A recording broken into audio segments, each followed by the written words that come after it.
All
right, let's get this.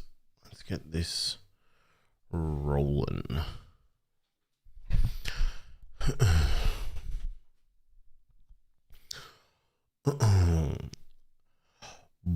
Oh, I need to record, actually. I need to record.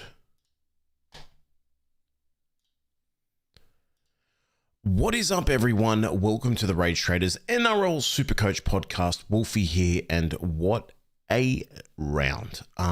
Man, I cannot describe how crazy these rounds are getting. I think things are going to happen. They don't happen. Then other things happen that I never expected to happen. And I'll get into that into a second with my team.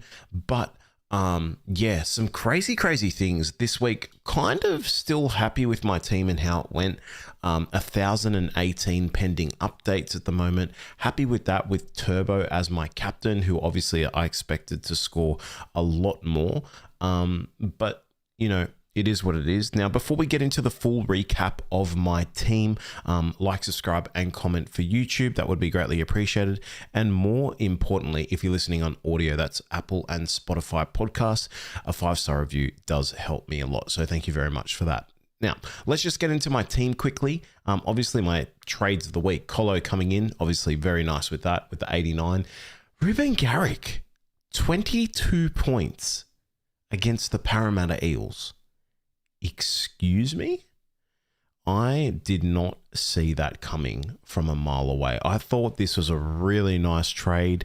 I thought at minimum he getting 50, 60. And I think Ruben Garrick's score, yeah, the person who I traded in, their score drops out for my team this week, I'm pretty sure. 22 points. Can you believe it? My two top scorers of the week were my trades from last week.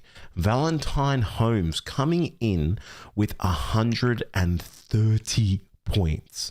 Can you believe that? Wow. And then Lehigh Hopewadi with a beautiful 92, who I also traded in last week. So a bit of glimmer of light there with my previous trades really carrying me this week. You know, obviously I was very like close to doing the VC loop on Hines. I was just so confident that Turbo would get over 86 points. I really thought the Sea Eagles were going to come out and rout the Parramatta Eels without Moses. And this is how Supercoach just hits you in the rear side. Literally, you know, I've been chasing fullback points. I've been chasing doing the fullback roulette, and this year it really hasn't paid off. It's been quite annoying. I still have a spot for one fullback, and I really need to nail it, because if Turbo can't do these big scores, it might become to look like a bit of a wasted trade. Let's get into the wrap up. Let's get into the quick chat about these 5 games this week. Obviously, major bye period. The Penrith Panthers versus the Rabbitohs, 36-14. Alamotti Jenkins absolutely on fire. A bit of a contentious call, or some contentious calls in this one, but the chips have fallen where the chips may fall. What is that saying? The chips have fallen where they may. No. the chips have fallen. I'm just going to say the chips have fallen. And you got to just take the score as it is. 121 for Jenkins. I mean, as soon as he has his eyesight on the try line and he's close, he pins his ear back and just says, I don't care. Either get in my way or don't, because I'm going for it. And I really like that about him. Owners will be very happy with that going into the round 19 bye for Penrith Panthers. Alamotti, 135 for owners. That's absolutely huge. If you were waiting on something big from Alamotti, there you go. You know, the crazy thing this game, Dylan Edwards owners, there may be people out there that captained him, vice captained him. In the first 5 minutes, he just makes a line break. He gets a try, I think, for memory, and he's on huge points to start with. And you think, here we go. This is going to be like a 120 plus game for Dylan Edwards. This is what I was waiting for. He only finishes with 83 with a 36 point scoreline for the Panthers. That to me is absolutely bonkers. Can't believe it, and I'll take it as it is because I'm not an owner. But yeah, really wild there. Really wild to see that. Supercoach wise, like a lot of people, you may have Lindsay Smith owners. Liam Henry 118, Lindsay Smith 104, Phillips 104. Not too much to talk about there. Blaze Talagi gets a 79 in this one. What did Toto get? 56. So he's going to be quite cheap, I'd say, coming in after the round 9. Oh, no, he's $660,000. I still don't think he's someone we can go to. The big talking point for me is if you're not on Colo and you still have a gap in your front row forward, do you go him? I think yes is the answer. No more buys left for South Sydney Rabbitohs. The base is absolutely huge. 89 Supercoach points, playing huge minutes. This guy just doesn't stop working, and South really need to knuckle down. And can I also talk about something that Cody Walker, like brain rot play, like mind blank of a play where he went and kicked Jack Cogger in the calf, and he's the captain. This guy just needs to be mentally checked. I mean, the brain explosions I've seen from him, it's just so bad, especially like for kids watching and everything else, and just for your team. Like they score a try on that play and it gets rewound back because he wanted to kick someone in the leg after a play the ball because he gets a bit angry. Really insane. And if you're a Cody Walker owner, that's really, really hurting you because, you know, a 43, it could have easily been a nice 60 for you. It could have been even more if you got another attacking stat with that. You know, continuing with like him being on the field for 10 minutes extra. So there's so much more to talk about there. I'd have to say the MVP is this Dylan Jennings guy for South. He had an impeccable game, 78 Supercoach points, but looked super, super impressive and definitely someone you need to look out for in the future. Sigwalt, second top score with 88. So that's great for people that had Sigwalt in place of like Latrell Mitchell with the updated injury news. He finally repays you there with a nice score. And honestly, after that, Supercoach wise, I wouldn't speak about anything else. Maybe Jai Gray with a 72. Tallis Duncan getting a 64. That's okay, but you'd expect, I mean, I wouldn't say I expect a bit more. I did say I didn't like the trade last week coming into the Penrith Panthers. So yeah, that's basically what you get from him when he doesn't get attacking stats. David Fafita, I think limited minutes in this one for memory, 44 points only. That really hurts you if you did trade him in this week. Even last week, I don't like the trade running in home. Hey Danny, how you doing, mate? Smart teams know to get under Walker's skin. I mean, I feel like it's not that hard to do it. You do two things to him and he snaps. Let's go to the next one. Again, I thought Tigers were going to put some more points on the Dragons. I did think the Dragons could win this one, but I also thought the Tigers could easily win this one. Adam Dewey just needs more help. 79 Supercoach points here. Got 2 tries in this game as well, but just needs more from his team. Alex Twal back with Terrell May reduces Terrell May's score to 64. Alex Twal getting in 72. So he's going to be someone you look at buying next week, I'd say, with 107 break even. Macassini 49 with that spending some time off the field. So that's actually pretty good. And I was quite happy with that considering Ruben Garrick got like 22 points for me. Val Holmes. Wow. Finally. I mean, for me, trading him in last week, I thought he could have a pretty good round this week. I was like, I'm pretty excited about this, but 130, didn't expect that. Super happy. Toby Couchman had an absolutely massive game here with a nice 80. Hamish Stewart. Ryan Couchman, though, 57. Interesting to see. Very interesting. So I don't know if that's just, one of these games where he doesn't score a huge amount of points. And it's just because, people like Egan are there, Stewart's there, Couchman's there. It just is what it is. A 57. You won't be upset about it, though. Supercoach wise, we're not going to talk about much about the Dragons, to be honest with you. Val Holmes, could you get on him? I don't know. 97 break even, 130. I doubt it. I'm just going to ride with it. But yeah, we'll have to wait and see. Let's look here, though. The Dragons buy schedule. Just quickly, it's going to look pretty rough, I think. By round 19, they have a bye. So they have the bye in round 19, and they have New Zealand away, Gold Coast at home, Dolphins at home, Sharks at home, West Tigers away. So yeah, he could be someone I sit out for some of those matchups, but definitely for the Gold Coast game, he will be in for me. Halangahu impacted. Oh, that's right. Halangahu impacted Ryan Couchman. What did Halangahu get? Only 30 Supercoach points. So that's a good mention there. So maybe just look at the minutes, see if there was any differentials from this week to last week for Ryan Couchman. And I still think he's a hold for now, but if that score drops down to some 50 to 60 numbers, maybe towards the next few weeks, he could be an upgrade. I doubt it though. Broncos versus Sharks. The Broncos season is looking to come to an end here. Thought, look, no one really believed they could win this one. They did put up a good fight, but it's a really hard task, and I don't think they're going to do it this season. Xavier Willison, my savior for the week, 79 points after possibly being in the HIA protocols for this week, gets out with an exemption, comes in, top scores. Absolutely huge for Xavier Willison owners. Dean Mariner, 75, and Hayes Perham. Let me tell you, Hayes Perham deserves a spot in this team some way or somehow, because Shibasaki was awful this game. Not sure if you can put him in the centers, but he is someone for maybe next season we could flag as a super coacher. But he's honestly just was really good this game. Really impressed by him. And Supercoach wise, for the rest of the Broncos, I don't even want to mention any of them. They don't deserve it. Even Duffy, if you do have Duffy, time to get rid of him.